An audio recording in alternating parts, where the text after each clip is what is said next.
많은 사람들이요, 어려움을 당할 때 누군가를 찾습니다. 그렇죠? 그리고 특별히 믿는 사람들은요, 기도를 많이 하는 사람을 찾아요. 그런가 하면 하나님과 뭔가 가깝다고 생각되는 사람을 찾죠.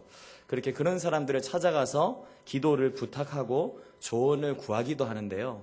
그런 사람에 대해서 쉽게 이런 말들을 합니다. 이 사람은 아주 신령한 사람이다. 이처럼 우리에게 신령하다는 이 표현은요, 기도를 많이 해서 뭔가 세상보다는 하나님과 가깝고 그렇게 남들과는 구별된 어떤 사람이다, 이런 것으로 쉽게 인식이 되죠. 예수 믿는 사람이라면요, 누구나가 가진 바람이 있습니다. 그건 바로 뭔가 하니까 하나님께 더 가까이 나아가고 싶은 그 바람이죠. 그래서 하나님께 속한 것이 확실하다는 어떤 증표를 얻었으면 하는 그런 욕구들을 기본적으로 갖고 있어요.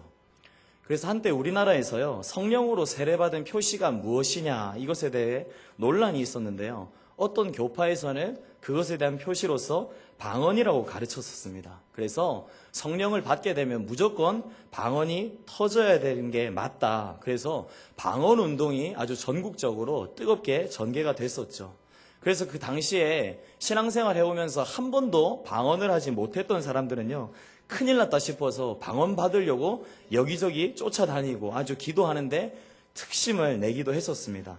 그런가 하면 또 어떤 사람은 특별한 영적 체험이 있어야 된다 이러면서 소위 말하는 불체험을 하기 위해서 아주 뜨겁게 열광적으로 기도하기도 했었습니다.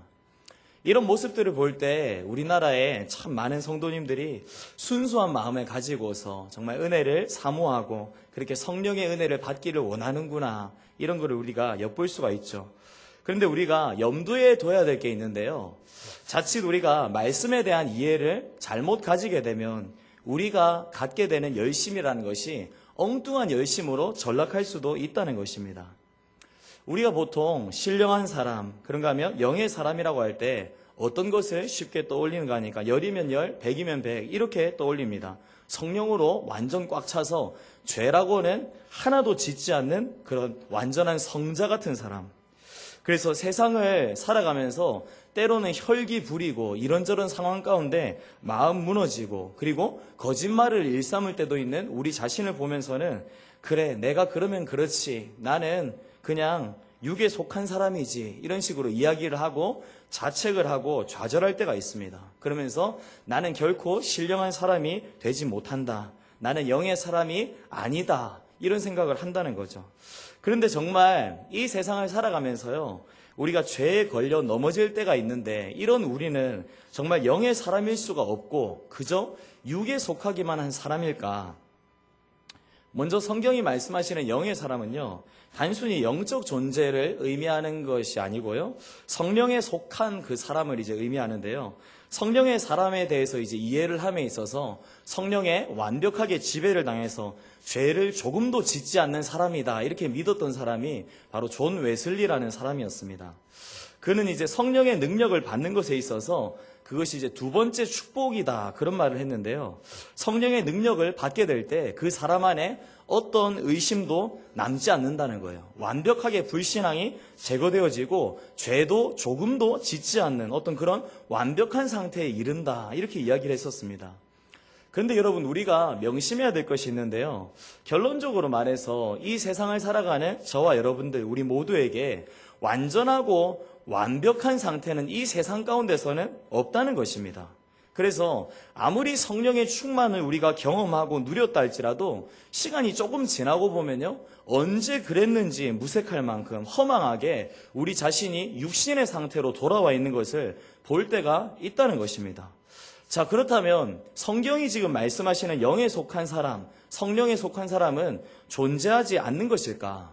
분명히 존재합니다. 존재하기 때문에 성경이 말씀하시고 있는 것이죠. 자, 그렇다면 성령의 사람은 어떤 사람이고, 그리고 성령의 사람이 가지고 있는 특징은 무엇인가? 사람이요, 무슨 생각을 갖고 있느냐에 따라서요, 그 사람의 행동이 달라지게 돼 있습니다. 그래서 생각이 행동에 영향을 끼치고 그 행동을 통해서 삶이 또 이제 변화하게 되는 거죠. 사업을 어떻게 하면 잘 일굴 수 있을까 늘상 생각하는 그런 사람들은요, 틀림없이 사업가가 되게 돼 있습니다. 그런가 하면 학생들을 생각하고 학생들을 가르치는 일에 대해서 늘 생각하고 그것에 대해 기쁨을 느끼는 사람은 선생님이 되게 돼 있어요. 그리고 운동을 이렇게 좋아하고 늘 운동 생각을 하고 있는 사람, 그 사람은 분명히 운동선수 되거나 또 체육선생님 될 것입니다. 마찬가지로 바른 생각을 늘 하면서 살아가는 사람은요, 바른 삶을 살게 되어 있습니다. 근데 반대로 다른 사람 속이고 훔치고 빼앗는 등 어떤 나쁜 생각을 늘 하면서 살아가는 그 사람, 보나마나 나쁜 사람 될 게 뻔합니다. 범죄자가 되는 것이죠. 그래서 잠언 23장 7절에 이렇게 말씀하는데요. 우리 같이 읽어보겠습니다. 시작. 대저 그 마음의 생각이 어떠하면 그 위인도 그러한즉 그가 내게 먹고 마시라 할지라도 그의 마음은 너와 함께하지 아니함이라. 아멘. 대저 그 마음의 생각이 어떠하면 그 위인도 그러하다. 즉 이 말은요, 한 사람의 마음의 생각이 그의 사람됨, 그의 인격 자체라는 것입니다. 그러니까 사람의 생각이 그 사람의 생각일 뿐만 아니라 그 사람 자체라는 거죠. 그래서 우리가 어떤 생각을 갖고 살아가는지가 너무나도 중요해요. 왜냐하면 그 생각 자체가 바로 나이기 때문인 거죠. 오늘 본문 6절에 보면 이렇게 말씀합니다. 6절 한번 같이 읽어보실까요? 시작. 육신의 생각은 사망이요 영의 생각은 생명과 평안이니라. 아멘. 지금 여기서 생각이라는 단어가 있죠. 이것이 영어 성경을 통해서 보면요, 마인드라고 표기가 돼 있어요. 마인드 뜻 뭔지 아시죠? 바로 마음이라는 것입니다. 생각과 마음이라는 것은 사전적 정의로 볼 때 꼭 같은 그런 의미이진 않아요. 보면 이제 생각은요, 사물을 헤아리고 판단하는 작용이다, 이렇게 정의를 하고 있고요. 마음은 사람이 지닌 성격이나 품성이다, 이렇게 정의를 합니다. 그래서 이 이제 사전적 정의를 토대로 이것의 이제 관계들을 조금 잡아보면, 마음이 바탕이 되고 생각은 마치 그 바탕에서 나오는 부산물이다, 이렇게 이제 이해가 될 수 있는데요. 꼭 근데 이렇다고 볼 수만은 없는 게, 발현한 생각 자체가 마음의 변화를 일으키기도 하기 때문인 것입니다. 그러니까 마음에서 생각이 나오는데요, 또 그 생각이 마음을 변화시키는, 그렇게 상호 교통하는 작용이 있다는 거죠. 그래서 이런 것을 생각할 때, 아, 생각이 곧 마음이구나, 이렇게 우리가 충분히 이해할 수가 있는 것이죠. 아름다운 선물의 기준이 있다면 무엇일까요? 바로 그 선물에요, 선물을 주는 사람의 마음이 담겨져 있느냐의 여부입니다. 그래서 사랑하는 사람을 위해 우리가 선물을 정성껏 준비하고 그것을 전달할 때, 그 선물이 혹시 돈으로 따질 때 값어치가 비싸지 않다 할지라도 받는 사람이 감동을 하는데요. 그 이유가 무엇인가 하니까 그 선물에는 선물을 전달하는 사람의 마음이 담겨져 있기 때문인 것입니다. 마음이 담겨져 있다? 이것은 다시 말해서 그 사람의 생각이 담겼다는 것이고요. 이것은 선물을 준 사람이 선물을 전달한 그 사람을 깊이 생각하면서 아낀다는 그 의미를 갖고 있는 것이죠. 여러분, 이와 마찬가지입니다. 우리와 하나님과의 관계에서도 이와 꼭 같다는 거예요. 영에 속한 사람이라고 한다면요, 성령에 속한 사람이라고 한다면 그 마음이 온전히 하나님께 있어야만 한다는 것입니다. 하나님을 향한 질문들로 꽉 차 있어야 한다는 것이죠. 그래서 그런 사람들은요, 늘 이런 생각을 하고 살아가요. 하나님이 기뻐하시는 게 무엇일까? 그런가 하면 하나님을 어떻게 내가 더 기쁘게 해드릴 수 있을까? 어떻게 그분께 영광이 될 수 있을까? 내가 어떻게 그분의 명령을 더 잘 순종해서 거룩한 삶을 이룰 수 있을까? 오늘 본문 5절에 보면요, 육신을 따르는 자와 영을 따르는 자가 대조돼서 언급되고 있는데요. 우리 같이 5절 읽어보겠습니다. 시작. 육신을 따르는 자는 육신의 일을, 영을 따르는 자는 영의 일을 생각하나니. 아멘. 지금 같은 원리를 가지고요, 육신과 영에 대해서 지금 이야기를 하고 있죠. 육적인 것을 생각하다 보면요, 그 사람은 육적인 것을 필히 좇게 되어 있다는 거예요. 그리고 영적인 것을 생각하다 보면요, 그 사람은 당연히 영적인 것을 좇게 된다는 거죠. 이처럼 우리의 생각 가운데요, 육적인 것들이 자꾸 비집고 들어오면요, 우리는 망하는 길로 갈 수밖에 없어요. 사망의 길로 갈 수밖에 없다는 건데요. 이것을 일삼는 존재가 무엇인가 하니까 바로 사탄이라는 것입니다. 이 사탄이 우리에게 자꾸 육적인 생각을 집어넣는 거죠. 그래서 결국 우리를 망하는 길로 가게 한다는 것입니다. 우리 요한복음 13장 2절 말씀을 같이 읽어볼게요. 시작. 마귀가 벌써 시몬의 아들 가룟 유다의 마음에 예수를 팔려는 생각을 넣었더라. 아멘.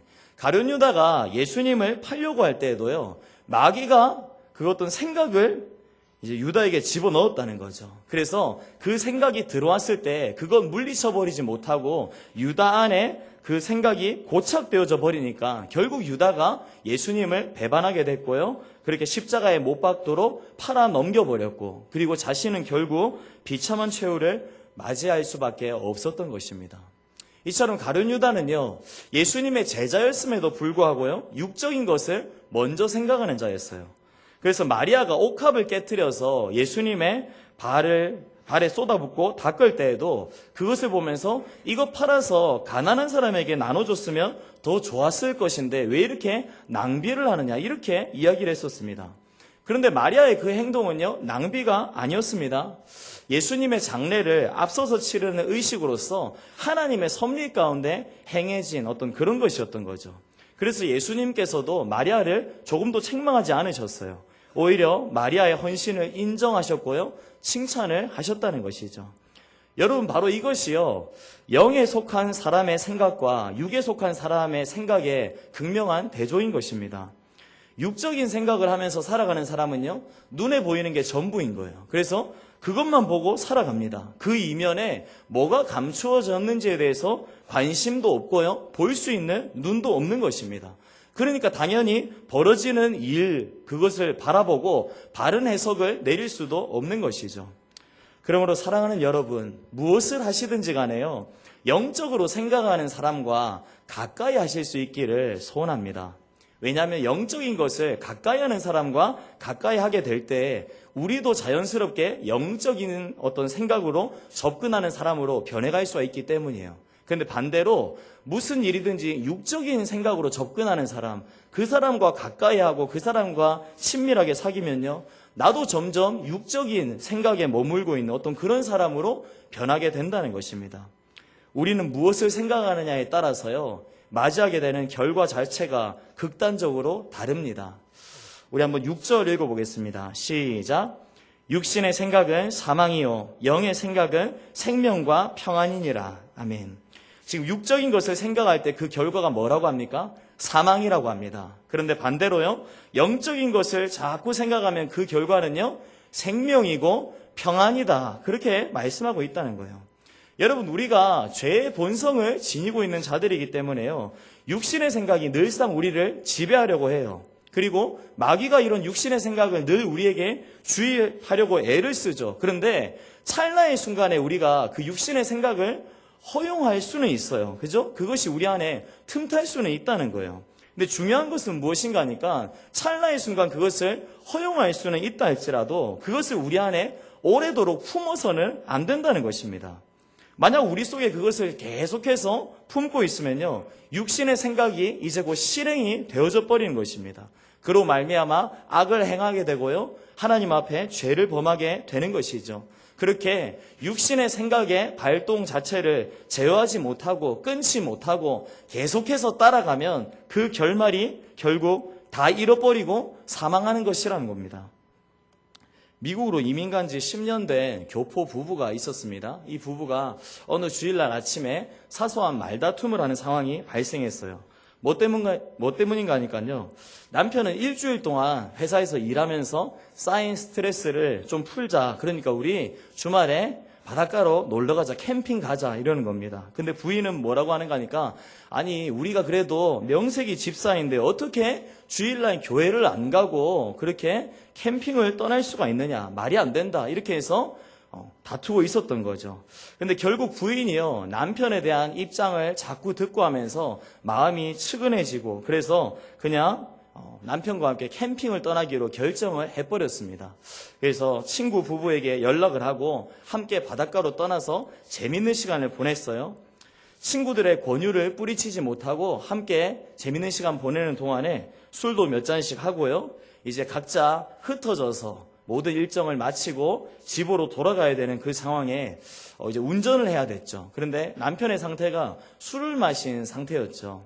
그래서 친구들이 지금 그 상태로 운전해서 잘 돌아갈 수 있겠냐. 그런데 남편이 이 정도는 문제없다, 끄떡없다 그러면서 운전대를 잡았습니다.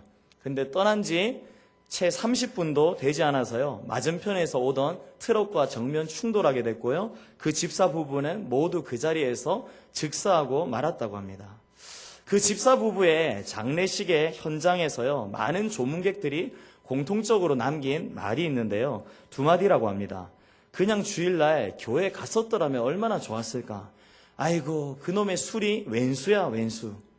여러분, 얼마나 비참합니까? 이들이 조금이라도 일찍 영의 생각을 먼저 했다면 얼마나 좋았을까요? 요즘은 하도 캠핑 바람이 많이 불고 있어요. 그래서 너도 나도 막 이렇게 캠핑 가려고 계획을 잡고 하는 것들을 보게 되는데요. 문제는 뭔가 하니까 그런 계획을 믿는 성도들까지도요, 주일 예배 빠지면서 잡으려고 하는 어떤 그런 바람이 불고 있다는 거죠. 만약에 그런 모습을요, 성령님께서 보시면 얼마나 탄식하시겠습니까? 그죠? 그리고 성령께서 그렇게 탄식하시는데 믿는 성도들, 그들의 마음은 평안하겠습니까? 예배를 빠지고 밖에 나와서 신나는 시간 보내보겠다고 한들 하루 종일 찜찜하고 불안할 수밖에 없는 것입니다. 왜냐하면 성령께서 그 양심을 깨끗하게 회복시키셨기 때문인 것이죠. 그래서 아무리 자기 스스로 합리화를 해보려고 해도 그 마음은 불편할 수밖에 없어요. 겉으로는 웃을 수 있지만 그 마음은 내내 불안한 거예요. 이러다가 무슨 사고라도 나지 않을까? 무슨 하나님으로부터 벌 받지 않을까? 어떤 이런 것들. 여러분, 기억하시기 바랍니다. 우리가 이 땅 살아갈 때요, 육신을 따라 살고자 할 때 결코 우리 삶에 평안이라는 것은 없습니다. 그러므로 평안한 삶이라고 하는 것에 우리가 접근하기 위해서 우리가 바라봐야 될 것은요, 세상의 물질이라든지 스펙이라든지 명예가 아닙니다. 바로 지금 내가 갖고 있는 생각이 영의 생각인가 육신의 생각인가 하는 그 물음인 것입니다. 성경은 보면요, 영적인 것과 육적인 것을 분명하게 대조해서 계속 우리에게 알려주고 있어요. 창세기에 보면요, 아벨과 가인이 대조되어 나타나는데요, 아벨은 영에 속한 사람으로, 그런가 하면 가인은 육에 속한 사람으로 나타나죠. 그런가 하면 이삭은 영에 속한 사람으로, 그런가 하면 또 이스마엘은 육에 속한 사람으로 나타납니다. 야곱은 영에 속한 사람으로, 에서는 육에 속한 사람으로, 다윗은 영에 속한 사람으로, 사울은 육에 속한 사람으로, 나사로는 영에 속한 사람으로, 부자는 육에 속한 사람으로, 오른편 강도는 영에 속한 사람으로, 왼편 강도는 육에 속한 사람으로, 베드로는 영에 속한 사람으로, 가룟 유다는 육에 속한 사람으로. 그리고 이러한 대조는요, 오늘날 저와 여러분들의 삶에도 그대로 재현되고 있습니다. 당장 겉으로 볼 때는요, 별 차이가 없는 것만 같이 보일 수 있어요. 그런데 그 결국은요, 차이가 대단합니다. 엄청납니다. 가인은요, 최초의 살인자가 됐습니다. 이스마엘은 이스라엘의 대적자가 됐고요, 에서는 약속의 축복을 빼앗기고 말았죠. 그런가 하면 사울은 왕위를 빼앗기고요, 비참하게 죽었어요. 그리고 부자는 지옥불에 던져져서 영원히 고통당하는 상태가 됐고요, 왼편 강도는 음부에 떨어졌고, 가룟 유다는요, 창자가 터져서 죽었습니다. 그런데 반대로요, 아벨은 어떻습니까? 믿음의 제사를 드린 모델이 됐습니다. 이삭은요, 믿음의 반열의 주인공격으로 승격했고요, 야곱은 이스라엘이 됐어요. 그리고 다윗은 성군이 됐고요, 뿐만 아니라 예수님의 족보에 등장하는 주인공이 됐습니다. 나사로는요, 아브라함의 품에 안겼습니다. 오른편 강도는 낙원에 이르렀어요. 베드로는 천국 열쇠와, 그런가 하면 교회를 세우시겠다는 주님의 축복의 약속을 받았던 것입니다. 이러니 이 결과가 얼마나 극명한 차이입니까? 사랑하는 여러분, 우리가 무엇을 생각하고 이 땅을 살아가느냐에 따라서 우리에게 주어질 결과는 이처럼 하늘과 땅 차이인 것입니다. 우리가 영적인 편에 서지 못해서 육신의 생각이 우리 가운데 자리하게 되고, 그것이 결국 우리를 사망으로 인도해버리게 되는 것입니다. 더 나아가 육신의 생각은 우리를 어떻게 만들어버리는가? 우리 7절 읽어보겠습니다. 7절 시작. 육신의 생각은 하나님과 원수가 되나니 이는 하나님의 법에 굴복하지 아니할 뿐 아니라 할 수도 없음이라. 아멘. 육신의 생각이 결국 우리를 어떻게 만든다고요? 하나님과 원수가 되게 한다는 것입니다. 이 말은 결국 마귀의 친구가 되게 한다는 거예요. 마귀 인도를 받게 만들고요. 그렇게 하나님의 원수가 된 채로 하나님의 뜻과는 정반대인 사망의 길을 가게 만든다는 것입니다. 그러니까 이 육신의 생각이라는 것이 얼마나 고약합니까? 이 사망에 속하는 구체적인 열매들에 대해서 성경이 알려주고 있는 것이 있는데요. 우리 갈라디아서 5장 19절부터 21절을 한번 읽어보겠습니다. 시작! 육체의 일은 분명하니 곧 음행과 더러운 것과 호색과 우상 숭배와 주술과 원수 맺는 것과 분쟁과 시기와 분냄과 당짓는 것과 분열함과 이단과 투기와 술 취함과 방탕함과 또 그와 같은 것들이라.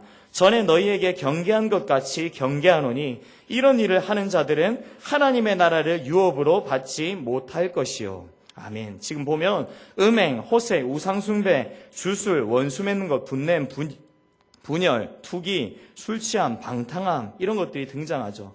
바로 이런 것들로 우리를 인도하게 했던 첫 생각이 있죠.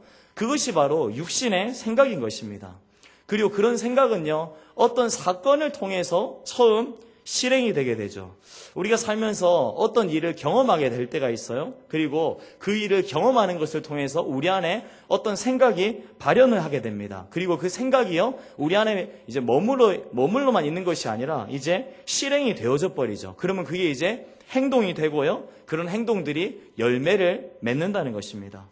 그렇게 그런 열매를 맺도록 만든 첫 생각, 그것이 바로 육신에 속한 생각인 것입니다. 그리고 그런 육신에 속한 생각은요, 계속해서 육신에 속한 생각을 낳고 그렇게 해서 육신의 열매를 맺을 수밖에 없도록 만들어 간다는 것입니다.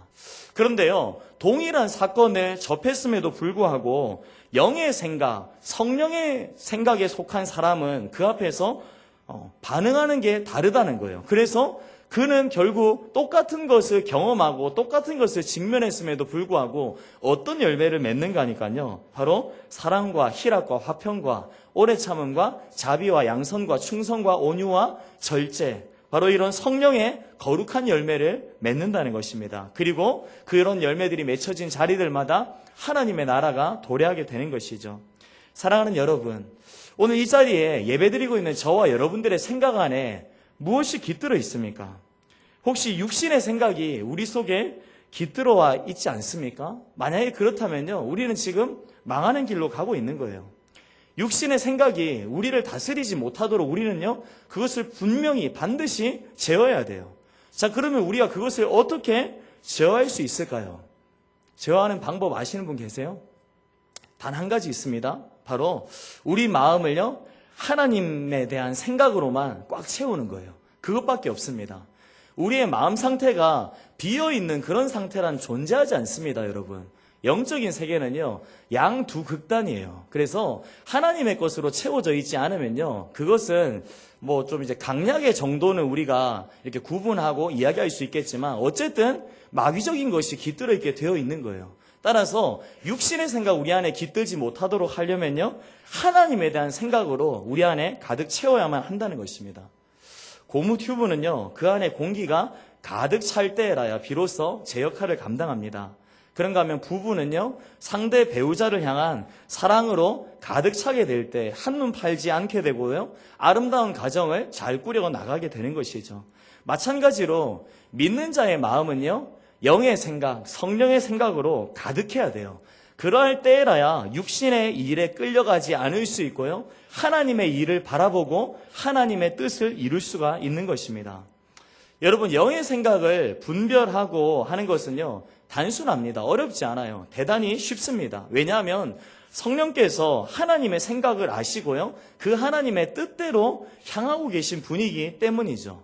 따라서 영의 생각들, 성령의 생각이라고 하는 것은요, 목적 자체가 동일해요. 어떻게 하면 더 많은 사람에게 복음을 전할 수 있을까? 이건 보나마나 영의 생각입니다. 어떻게 하면 내가 하나님을 더 기쁘시게 해드릴 수 있을까? 영의 생각이죠. 어떻게 하면 내가 하나님 말씀에 더 순종해서 하나님께 더 큰 영광 올려드리는 인생 될 수 있을까? 보나마나 영의 생각인 것입니다.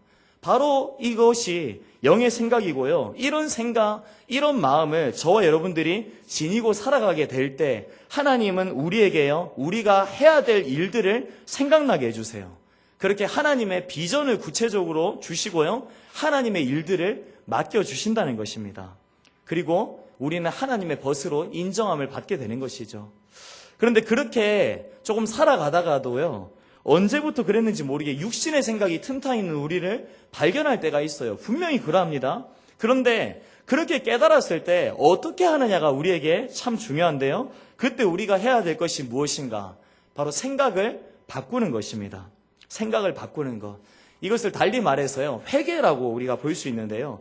회개한다는 것. 이것이 신약 성경 원어로요, 메타노에오인데요. 이것의 이제 원 의미는 무엇인가 하니까 생각을 바꾸어 갈아 넣는다, 이런 의미를 갖고 있습니다. 즉 생각이 바꾸어서 가는 길의 방향이 달라진다는 그런 의미를 갖고 있는 것이죠. 우리 하나님은요, 회개하는 자에게 요구하시는 것이 바로 이거예요. 생각을 바꾸라는 거예요. 이제껏 걸어왔던 그 방향 바라보지 말고 생각 바꾸고 내가 원하는 방향으로 가라. 이것이 하나님이 원하시는 회개이고 회개의 열매라는 것입니다. 우리 이사야 55장 7절 말씀 읽어보겠습니다. 시작. 악인은 그의 길을, 불의한 자는 그의 생각을 버리고 여호와께로 돌아오라. 그리하면 그가 긍휼히 여기시리라. 우리 하나님께로 돌아오라. 그가 너그럽게 용서하시리라. 아멘. 악인은 그의 길을, 불의한 자는 그의 생각을 버리고 여호와께 돌아오라. 사랑하는 여러분, 불의한 생각을 버리고 여호와께 돌아오는 것, 이것이 오늘 우리가 이루어야 될 회개의 열매인 줄로 믿으시기 바랍니다. 그렇게 우리는요, 육신의 생각을 버리고 여호와께 돌아가는 자들이 되어야 돼요. 그때 하나님은 반드시 우리에게 긍휼을 베풀어 주시고요, 은혜를 베풀어 주시는 것입니다. 그렇게 영의 생각을 택하게 될 때요, 우리 가운데 또 놀라운 변화가 있게 되는데요, 바로 우리가 기뻐하는 대상이 달라져 버린다는 거예요. 우리 8절을 읽어보겠습니다. 시작. 육신에 있는 자들은 하나님을 기쁘시게 할 수 없느니라. 아멘. 육신의 생각으로 꽉 차 있는 사람, 그래서 육신의 일을 행하는 사람은요, 당장 자기 자신을 위한 어떤 선택을 해요. 그래서 그 선택을 함으로써 자기 스스로를 먼저 기쁘게 하죠. 그런데 자기를 기쁘게 할 수는 있는데 하나님을 기쁘게 할 수는 없다는 거죠. 정말로 그렇습니다. 육신의 생각을 통해서 이루어지는 육신의 일이라는 것, 이것은요, 이 땅을 살아가는 우리를 잠깐은 기쁘게 할 수 있어요. 그런데 그것이 오래 가지는 못한다는 거예요. 금방 그 기쁨은요, 참 기쁨이 아니기에 우리의 몸과 마음을 병들게 만들어버려요. 세상 쾌락이 다 그런 거죠. 그런데 영의 생각을 통해서요, 영의 일을 선택하면서 살아가면 그 사람은 하나님을 기쁘시게 하는 선택을 한다는 거예요. 즉 자기가 기뻐하는 대상이 하나님으로 바뀌게 된다는 거죠. 그리고 그렇게 살아갈 때 그 사람의 몸과 마음에는 참 만족도 찾아오게 되고요, 건강도 찾아오게 되는 것입니다. 우리 예수님께서는요, 이처럼 영적인 것을 늘상 먼저 생각하셨어요. 그래서 영혼 구원이 1순위셨고요, 하나님의 뜻을 구하는 삶만을 철저히 사시다가 그렇게 가셨죠. 그래서 하나님을 참 기쁘게 하는 삶을 잘 사셨다고 볼 수 있는데요, 하나님께서는 예수님에 대해서 이렇게 하셨습니다. 우리 요한복음 8장 29절 읽어보겠습니다. 시작. 나를 보내신 이가 나와 함께 하시도다. 나는 항상 그가 기뻐하시는 일을 행함으로 나를 혼자 두지 아니하셨느니라. 아멘. 하나님을 기쁘시게 해드렸던 이 예수님을 홀로 두지 않으시고 늘 우리 하나님께서 함께 하셨다는 것입니다. 사랑하는 여러분, 오늘날을 살아가고 있는 저와 여러분들은 신령한 사람입니까? 그렇지 않으면 우리 자신을 낱낱이 살펴볼 때 도저히 신령할 수가 없는, 신령과는 너무나도 멀게만 느껴지는 그런 사람인 것만 같습니까? 영에 속한 사람들, 그런가 하면 신령한 사람들은 어떤 사람들인 것입니까? 그들은요, 하나님 앞에서 한치의 오점 없는 완벽한 그런 사람들이 아닙니다. 다만 하나님 앞에서요, 자기의 생각을 늘 살필 수 있는 사람이고요, 말씀과 기도 가운데 깨어서 하나님의 뜻에 자신의 생각을 맞추고자 하는 그 중심을 갖고 살아가는 사람들인 것입니다. 그 뜻에 맞추어서 살아가려고 하다 보니까 자연스럽게 하나님과 가까울 수밖에 없는 거예요. 결국 그 하나님의 뜻을 이루는 자들인 것이죠. 여러분, 오늘 우리가 매여있던 생각은 어떤 생각이었습니까? 육신의 생각이었습니까? 그렇지 않으면 영의 생각이었습니까?